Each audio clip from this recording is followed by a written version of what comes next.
Hello, I'm Paul Adcock from Adcocks of Watton. The company was set up by my great-grandfather back in 1912, so we should be celebrating our centenary next year.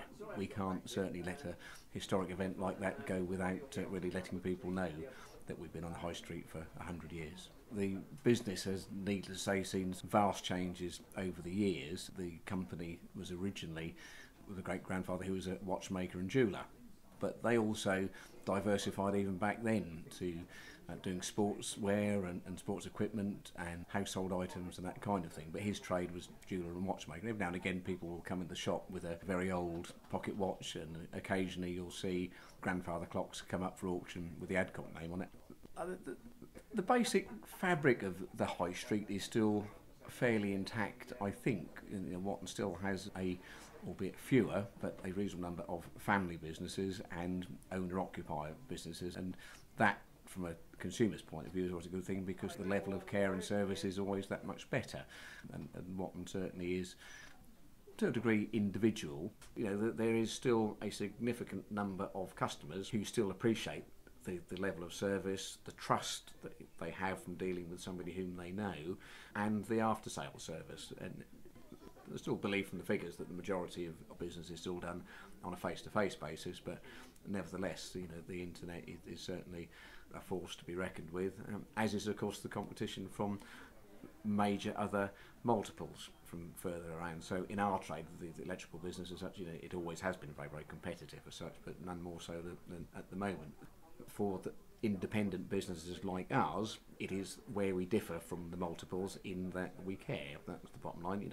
We are more honest and open, and also for what we put back into the community as well. I mean, that's another thing. The big stores and that kind of thing put nothing back into the community. You'll tend to find that probably most major sort of community activities have been sort of started, run by or had a large involvement by people who have businesses in the town. It's something they should bear in mind, that if there's only a small saving, well, let's consider supporting the local chap because he does put something back, whereas the big boys just don't. I would like to think that we have a level of respect from that which we've done over the years. We've been here a long time, and I would like to think we're a bit of a household name locally. We certainly must never take it for granted. There's lots of newer people moving into Watton and that kind of thing, so who haven't had family dealings with us in the past.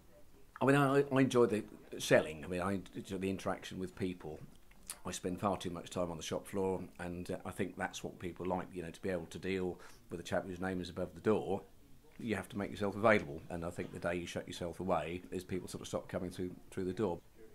I think in the current economic climate, for the next few years at least, we face a very challenging time with family businesses. We feel that there is still appreciation of the work that we do from customers, but it's maintaining that number of customers that keeps everything viable.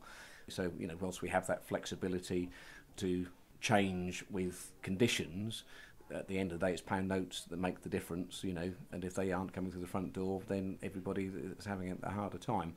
It is difficult to say what the long term will be. We've been here a long time, and we've been through 2 world wars, recessions before, and have come through. So certainly the will is there to do it. Tastes, products are forever changing. We have the flexibility and the will to do it. That which most independents don't have is the corporate backing that the big boys do. Our biggest strength is that if people come and talk to us, that we have the flexibility to help. We can wheel and deal on price. We can do what they would like us to do, shall we say, often with deliveries from the service point of view. That's what keeps people coming back to us. And again, it's a question of educating people to say that still does have value, whilst everybody is price conscious and deal conscious and that sort of thing, and that is obviously important. But often you need to look at the whole picture rather than just part of the picture. This is our point of difference. As such, we like to do the whole job, and we often say to people, if you're on holiday, do you want to go bed and breakfast or all inclusive? Well, we do all inclusive, and for those who appreciate it, we do a better job.